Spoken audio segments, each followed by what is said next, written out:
আনেরা যদি আমার সহায় করুন তাহলে আমি বাঁচব ভিক্ষা চাই আমি লোকে চাই আছে এনি লাইভ হয় এই মুহূৰ্তত মই উঠি আছোঁ গুনিয়ালকুৰি গাঁৱত এক মৰ্মান্তিক এক ঘটনা কিয়নো ৰাছিদা খাতুন নামৰ এজনী মহিলা আজি সহ্যাগত অৱস্থাত পৰি আছে বিছনাত ছটপটাই আছে তেওঁক 2 মাহমান আগত তেওঁ জটিল ৰোগত আক্ৰান্ত হয় তেতিয়াই তেওঁ কলগাছিয়া চিভিল হস্পিটেলত ভৰ্তি কৰাই যদিও তেওঁৰ উন্নত চিকিৎসা কৰাৰ ক্ষেত্ৰত বৰপেটা ফখৰুদ্দিন আলী আহমেদ মেডিকেল কলেজলৈ প্ৰেৰণ কৰে তাৰ পৰা আকৌ গুৱাহাটী জিএমচি লৈ তেওঁক প্ৰেৰণ কৰে তেওঁক এই পৰিয়ালটোৰ আচলতে এই দুৰ্ভগীয়া পৰিয়াল পুৰ অফ দ্য পুৰেষ্টৰ এই পৰিয়াল আসলতে দুখীয়াতকৈ দুখীয়া পৰিয়াল এই পৰিয়ালক আজি এই জটিল ৰোগত আক্ৰান্ত হৈ তেওঁ বিছনাত ছটপটাই থাকি দিন পাৰ কৰিব লগা হৈছে তেওঁৰ যিখিনি তেওঁৰ গিৰিয়েকৰ যিখিনি আছিলে গোটেই জীৱনৰ যিখিনি ইনকাম আছিলে সম্পূৰ্ণখিনি ইতিমধ্যে খৰচ কৰিছে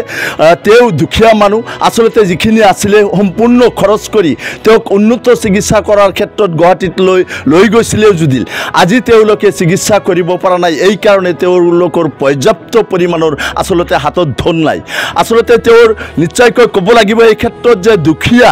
আসলতে এই দুখীয়া ৰাছিদা খাতুনৰ তেওঁৰ 4টাকৈ সন্তান আছে এই কোনমানি 4টা সন্তানৰ মুখৰ ফালে চাই মই এনি লাইফৰ সমূহ দৰ্শকক অসমবাসী তথা বিভিন্ন ধৰণৰ এনজিঅ আছে তেওঁলোকক বিশেষভাৱে কৰে জোৰে অনুৰোধ জনাইছোঁ আপোনালোকে এই ৰাছিদা খাতুনৰ উন্নত চিকিৎসা কৰাৰ ক্ষেত্ৰত আপোনালোকে 10 টকা 5 টকা 20 টকা 100 টকা যিয়ে যিমান পাৰে সহায়ৰ হাত আগবঢ়াওক আৰু এই ৰাছিদা খাতুনৰ এই 4টা সন্তানক আসলতে তুলিতালি ডাঙৰ দীঘল কৰাৰ ক্ষেত্ৰত আপোনালোকে সহায় কৰক যাতে ৰাছিদা খাতুনে সুস্থ হৈ এই 4টা সন্তানক লৈ তেওঁ জীৱন আসলতে তেওঁ জীৱন নিৰ্বাহ কৰিব পাৰে তাৰ ক্ষেত্ৰত এই ক্ষেত্ৰত অসমৰ মাননীয় মুখ্যমন্ত্ৰী মহোদয়ক বিশেষভাৱে তেওঁলোকে অনুৰোধ জনাইছে যে মুখ্যমন্ত্ৰীৰ বিশেষ পুঁজিৰ পৰা এই ৰাছিদা খাতুনক উন্নত চিকিৎসা কৰাৰ ক্ষেত্ৰত যেহেতু 4 পৰা 5 লাখ টকা তেওঁলোকৰ লাগিব এই ক্ষেত্ৰত মুখ্যমন্ত্ৰীক কৰজোৰে অনুৰোধ জনাইছে তাৰ উপৰি বিভিন্ন এনজিঅ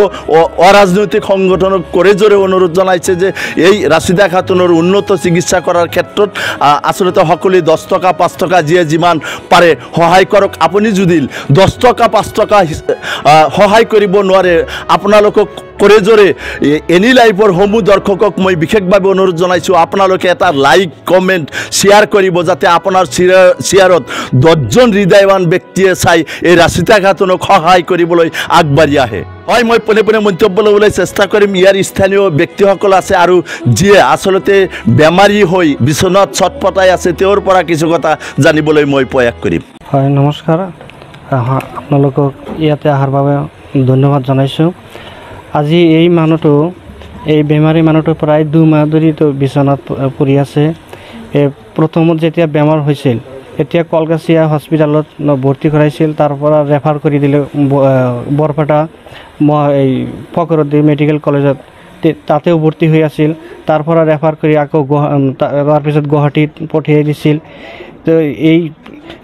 গোটেই ঘূৰা-ফিৰাত বহুত যিখিনি সা সম্পত্তি আছিল গোটেইখিনি বিক্ৰী কৰি খৰচ কৰি শেষ কৰি দিছে একবাৰে দুখীয়া পৰিয়াল দৰিদ্ৰ সীমাৰেখাৰ তলত বসবাস কৰি আছে যদি আপোনালোকৰ চেনেলৰ জৰিয়তে আমি এই আমাৰ গোটেই অসমবাসীক আমি অনুৰোধ জনাওঁ যে আপোনালোকে বিশেষকৈ আমাৰ অসমৰ মুখ্যমন্ত্ৰী ডাঙৰীয়াক অনুৰোধ জনাওঁ যে আপোনাৰ পুঁজিৰ পৰা যদি কিবা সহায় কৰিব পাৰে দৰিদ্ৰ পৰিয়ালজনক তাৰপিছত আমাৰ অসমত বহুতো এনজিঅ আছে বহুতো সদাশয় ব্যক্তি আছে তেওঁলোকক আমি অনুৰোধ জনাওঁ হাত জোৰ কৰি অনুৰোধ জনাওঁ যে এই দুখীয়া পৰিয়ালটোক আপোনালোকে যদি 2 টকা কৰি যদি সহায় কৰে নিশ্চয় এই পৰিয়ালটো জীয়াই থাকিব পাৰিব নহ'লে সৰু সৰু 4টা বাচ্চা আছে তেওঁলোকৰ মুখৰ পিনে চাই আমাৰ বহুত মানে বেয়া লাগে দুখ লাগে আমি সমাজবাসী এই গাঁৱৰ এই পৰিয়ালৰ হৈ সমাজৰ সমাজৰ ফালৰ পৰাও কিবা এটা কালেকশ্যন কৰি দিছিল, সেইখিনিতো হোৱা নাই। সা সম্পত্তি বিক্ৰী কৰি শেষ কৰি দিছে, সেইখিনিতো হোৱা নাই। এতিয়া আমি এইটো পন্থা লৈছোঁ যে আমাৰ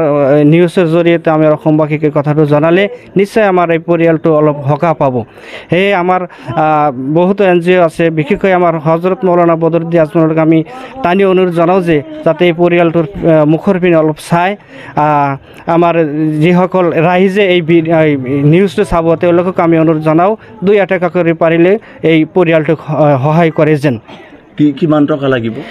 আমি জনামতে 4 লাখৰ পৰা 5 লাখ টকা এইটো ডক্টৰ আনুমানিক ফিগাৰটো জনাইছে, বেছিও লাগিব পাৰে।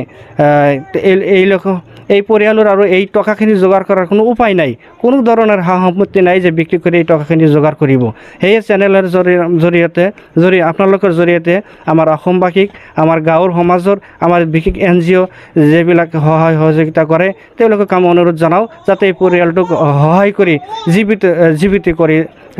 করে দিয়ে যেন। বহুত দিন ধরে অসুখ, বহুত চিকিৎসা পাতি করা হইলাম না, বহুত জায়গায় জায়গায় নিয়ে দৌড় পারলাম। জামাইটার কিছুই নাই, একবার অনেক গরিব, যা কিছু আসাল সম্পূর্ণ বেচাগুনা শেষ, খড়ির ঘর, 4টা বাল বাচ্চা আছে, তার দুনিয়াত কিছুই নাই বলতে, যা আসাল সব শেষ। গাঁৱলীয়া যে পারে সাহায্য সহ্য করছে, এখন তার কিছুই নাই। এখন যদি আনারা কিছু দোয়া সহ্য করে কিছু সাহায্য করুন, মানুষটা তো আমরা বাঁচাইবার পারো। আনারা 10 টাকা পারুন, 5 টাকা পারুন, আনারা যদি ওরা ভিক্ষার সাহায্য করুন, এক মানুষটা বাঁচান যাবো। 4টা বাল বাচ্চা আছে, 4টা বাল বাচ্চার আনারা মুখ মিশাইয়া যা পারুন আনারা তাই আনারা তাকে ভিক্ষা দিন, এই মানুষটার আনারা বাঁচান। এই মানুষটা খুব দুঃখিত, কিছুই নাই নাই বলতে বহুত জায়গায় নিয়ে যাওয়া হয়েছে। এখন দরবার গেলে নাকি সোনাটা বন্ধু বিক্রি করে দেওয়া হয়েছে, তার কিছুই নাই, দিন হাজিরা করে ভাত খায়। অপারেশন করছে, চিকিৎসা করা হারতেছি, বরপাড়া নিয়ে গেছিল হেন থেকে গহড়ি নিল, গহড়ি থেকে টাকা পয়সা নাইকে চিকিৎসা করা হারতেছি না, অনেকের কাছে ভিক্ষা চাই আমি।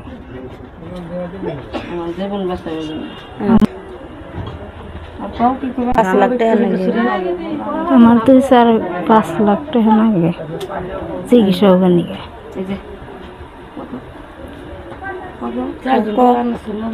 অনেকের কাছে আমি ভিক্ষা চাই, অনেকের কাছে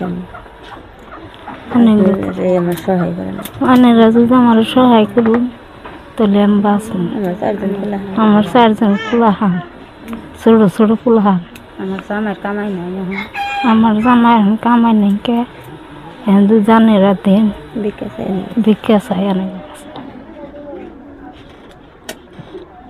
আমার জামার যা আসাল সব বেচা কিনে, হাতের ছাকা মাকা আসাল হিনে বেচা কিনে চিকিৎসা করতেছে। আমার গুয়াহাটি নিয়ে গেছাল, অনেকের কাছে আমি ভিক্ষা চাই। আমার 4জন পোলাহান, ছোট ছোট পোলাহান, পোলাহানের মিশায় থেকে আমি যে অনেকের কাছে ভিক্ষা চাইতে। গুয়াহাটি নিয়ে গেছে, সব কিছু আসল বেচা কিনে গুয়াহাটি নিয়ে গেছে, ওখান থেকে সব কিছু আসল বেচা কিনে চিকিৎসা করতেছে। তাহলে আমার জামার কাছে পয়সা নাই, অনেকের 10 জনের কাছে আমি ভিক্ষা চাই, 4জন পোলাহান। আমার জামার কাছে পয়সা নাই কে, অনেকের কাছে আমি ভিক্ষা চাই, আমার 4জন পোলাহান। পাইছে রাশিদা খাতুনে সকলো করে জোরে অনুরোধ জানাইছে যে মোর ল'ৰা 4জন ল'ৰা ছোৱালীৰ ফালে আপোনালোকে চাই 10 টকা 5 টকা 100 টকা যিয়ে যিমান পাৰে ৰাশিদা খাতুনে কোৱা হিচাপত যে মোৰ চিকিৎসা কৰাৰ ক্ষেত্ৰত 10 টকা 5 টকা যিয়ে যিমান পাৰে সহায় কৰক, আৰু মোৰ এই 4টা সন্তানক ডাঙৰ দীঘল কৰাৰ ক্ষেত্ৰত আপোনালোকে সহায় কৰক। এনি লাইফৰ সৈতে মই আমিৰ হুসাইন, ধন্যবাদ। খবৰ মানেই এনি লাইফ 24/7 আৰু এনি লাইফ ডিজিটেল। যিকোনো খবৰৰ বাবে যোগাযোগ কৰক 9387734920 আমাৰ এই নম্বৰত।